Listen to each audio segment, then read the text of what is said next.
Laurent Gbagbo est candidat. Son nom est sur la liste. C'est parce que les gens de Ouattara ne savent pas lire qu'ils n'ont pas encore dit son nom. 2025, c'est au revoir, au revoir, au revoir. Au revoir, au revoir, au revoir.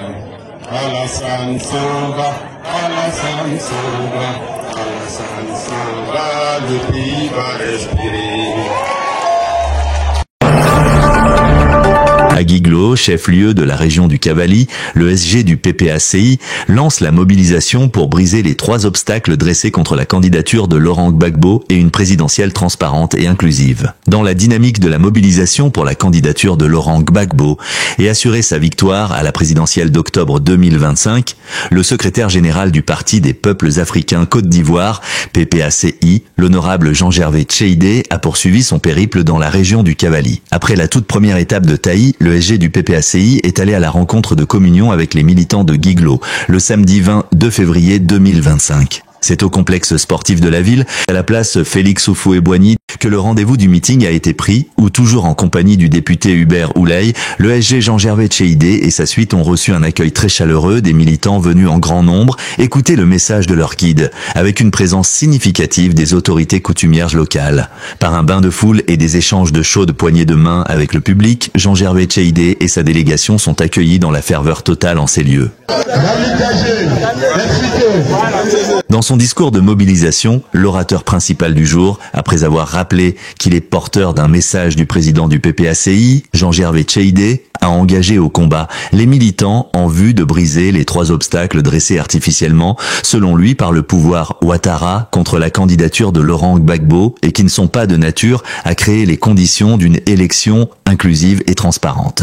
En premier lieu, il a cité la question de la réinscription de Laurent Gbagbo sur la liste électorale. À ce sujet, Jean-Gervais Tcheidé a rappelé que la condamnation du président du PPACI est jugée arbitraire et illégale dans l'affaire du casse de la BCEAO, entraînant de facto le retrait du nom de Gbagbo de la liste électorale. Ensuite, la question de la commission électorale indépendante qui, dans sa composition selon l'orateur, est totalement inféodée au régime et est loin d'être indépendante, d'où son caractère non indépendant, a-t-il martelé. Enfin, le SG du PPACI a fait cas de la liste électorale qu'il faut nécessairement épurer avant la présidentielle en y extirpant les noms irrégulièrement inscrits. Ce sont à ces conditions que l'élection présidentielle pourra être jugée de démocratique, inclusive et transparente, a insisté le SG du PPACI.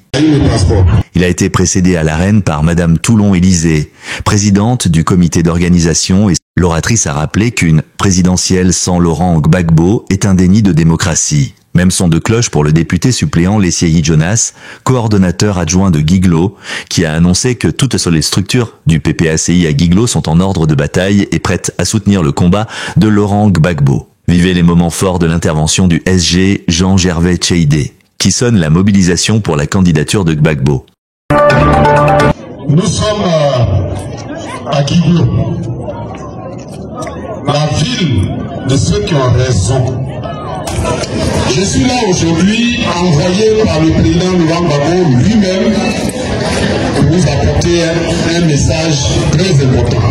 Laurent Gbagbo, que vous connaissez, qui aime tellement la Côte d'Ivoire, qu'il est prêt à faire tous les sacrifices pour son peuple, a choisi pour être le candidat du PPACI à l'élection présidentielle d'octobre 2025. C'est Laurent Gbagbo que vous connaissez et qui vous connaît bien, qui sait ce que vous voulez, qui sait où vous avez mal, c'est lui qui m'envoie vous dire. C'est lui qui m'envoie vous dire le message suivant. Maintenant que, à travers vos enfants, à travers le peuple, à travers le parti, vous lui avez demandé d'être candidat, qu'il a accepté, il doit vous dire que lui, Gbagbo, personne ne peut lui dire, à part Dieu, qu'il ne va jamais avancer. Parce que tous ceux qui ont employé le mot jamais face à Gbagbo ont gratté leur tête à la fin. Et au moment où je vous parle, à chaque fois il disait jamais, jamais. Quand il a envoyé la CPI, ils ont dit il ne va jamais revenir. C'est le premier jamais qu'ils ont dit. Après, quand le procès a commencé à devenir bizarre, parce que leur propre témoin était en train de dédouaner Gbagbo, ils ont dit oh, on ne va jamais le libérer. Deuxième jamais. Après, quand le juge de la CPI a dit Gbagbo a quitté, ils ont dit il ne va jamais venir en Côte d'Ivoire. Troisième jamais. Après, il est parti lui-même à l'ambassade prendre son passeport. Ils ont dit, on ne va jamais lui donner un passeport. Il a eu le passeport. Après, il a pris son avion, il est venu. Quand il est arrivé, ils ont dit, il ne va jamais faire la politique. Il a créé son parti. Et quand il a créé son parti, il a donné les documents à Hubert Oulaye, qui est parti au ministère de l'Intérieur, et puis ils ont signé, Gbagbo peut faire son parti. Jamais rentrer en Côte d'Ivoire, il n'allait jamais être libéré, il n'allait jamais faire la politique. Aujourd'hui encore, ils sont en train de dire qu'il ne va jamais être candidat. Ils ont oublié que les jamais là, on ne met pas devant Gbagbo.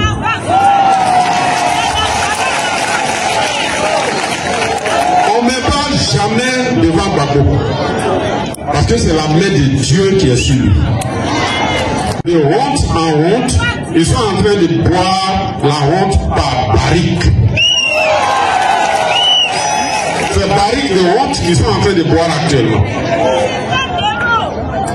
Alors, quand le PPACI a décidé que Laurent Gbagbo serait candidat, Alassane Ouattara, qui a une peur bleue de Gbagbo, qui a une peur terrible de Gbagbo, quand on lui a dit que Gbagbo est candidat, il a commencé à mettre des barrières devant Gbagbo. Première barrière, pendant que Gbagbo est en prison, il a fait un jugement bizarre derrière lui ici, pour dire que Gbagbo a cassé la BCAO, on l'a condamné. Et puis on a enlevé son nom sur la liste électorale. Pour Alassane Ouattara, Laurent Gbagbo là, c'est pas le candidat que lui veut affronter. Il va choisir, comme en 2015 et en 2020, les adversaires que lui veut affronter. Ça ne se passe pas comme ça. Et ça ne se passera pas comme ça. Laurent Gbagbo est candidat. Son nom est sur la liste. C'est parce que son nom est sur la liste. Pour nous au PPACI, Gbagbo est sur la liste. C'est parce que les gens de Ouattara ne savent pas lire, qui n'ont pas encore vu son nom.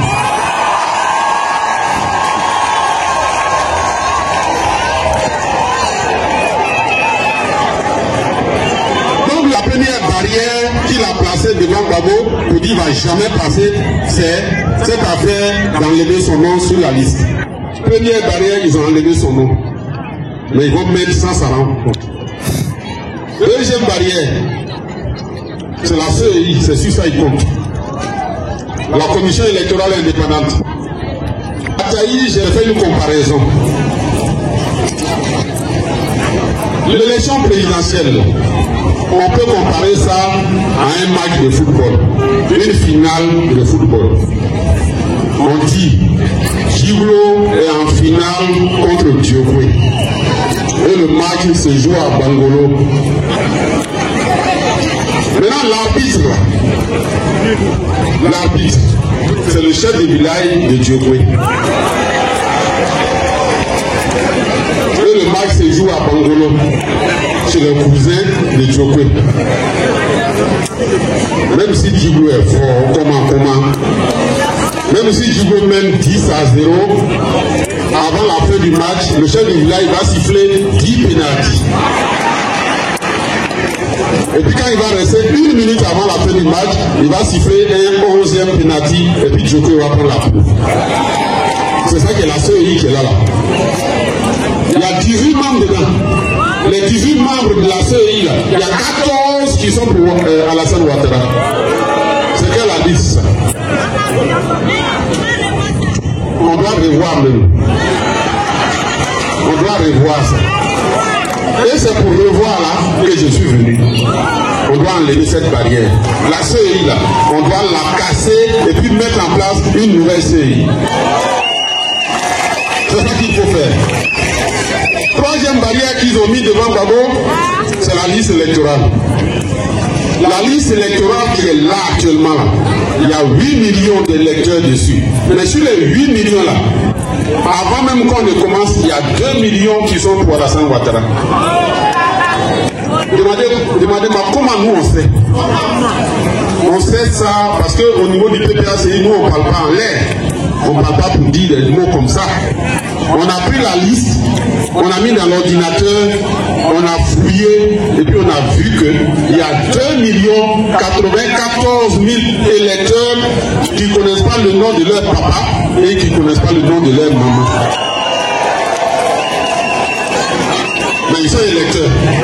Nous, on ne peut pas accepter ça. Et quand on a fait le travail, on a déposé à la CEI avec toutes les preuves. Et c'est la raison pour laquelle on a dit à la CEI, avec une telle liste, on doit faire comme on l'a fait dans d'autres pays, on doit faire l'audit, c'est-à-dire on va s'asseoir et puis on va regarder un à un pour voir si celui-là qui est sur la liste électorale, est-ce que réellement il a le droit d'être sur la liste électorale, est-ce que c'est un vrai Ivoirien, est-ce qu'il a le droit, c'est ça qu'on doit faire.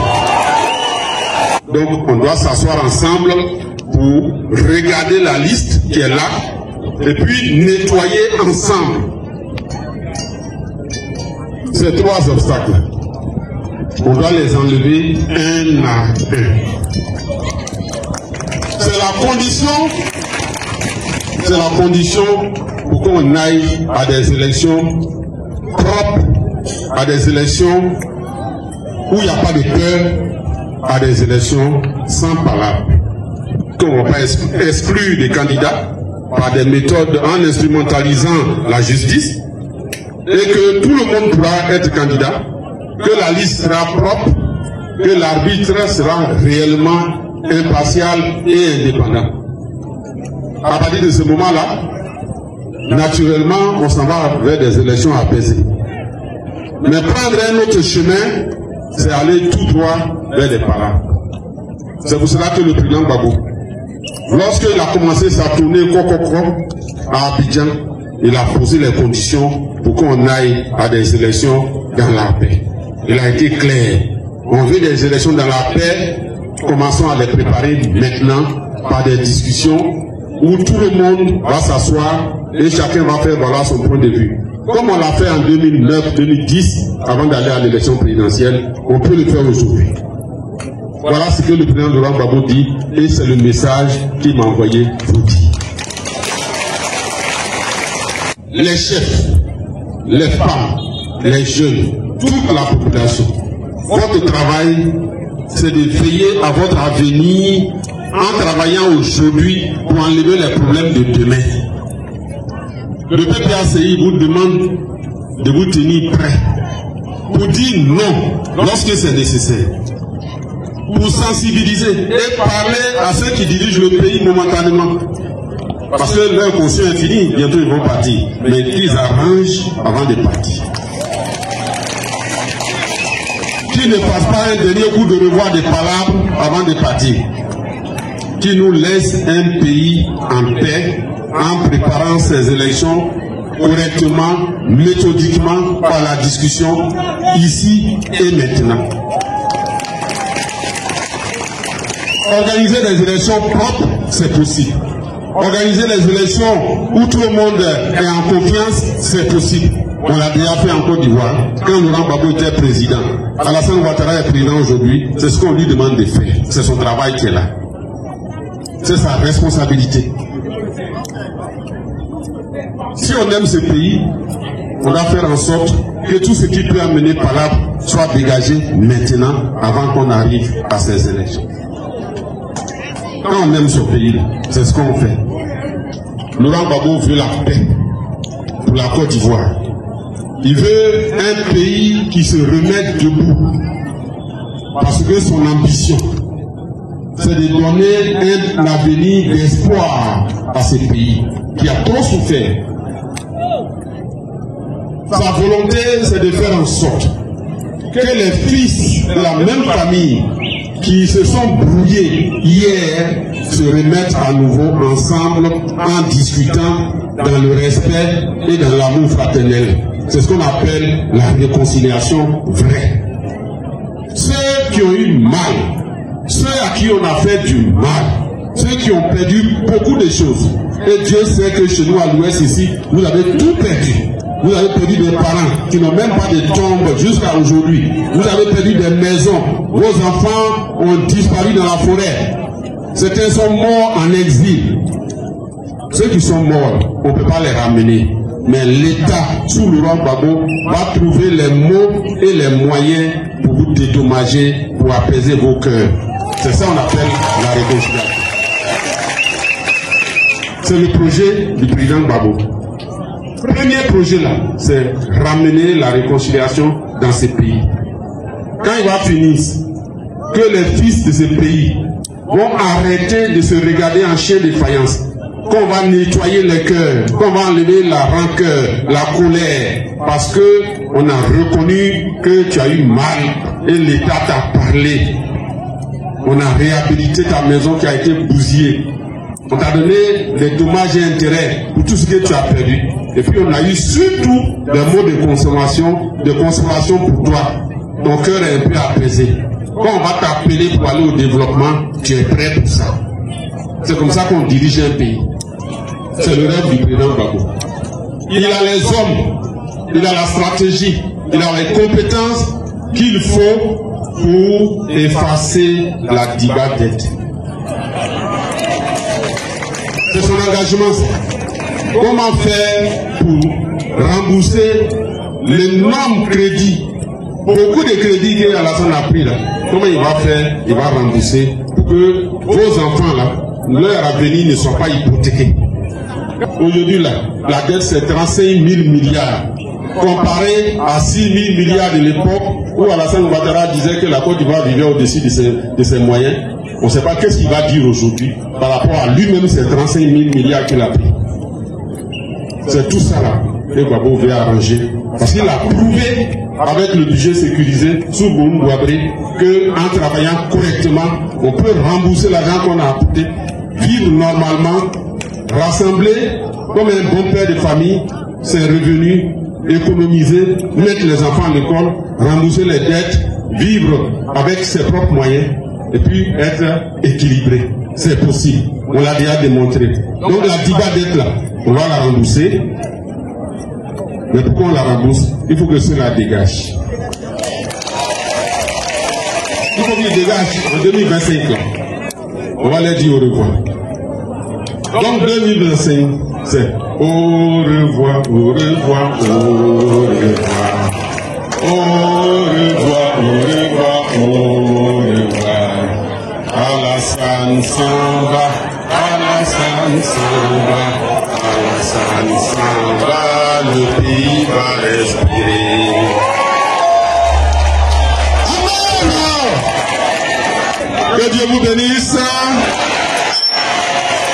Allons à l'élection présidentielle de 2025 avec Laurent Gbagbo pour être président en octobre 2025. Je vous remercie.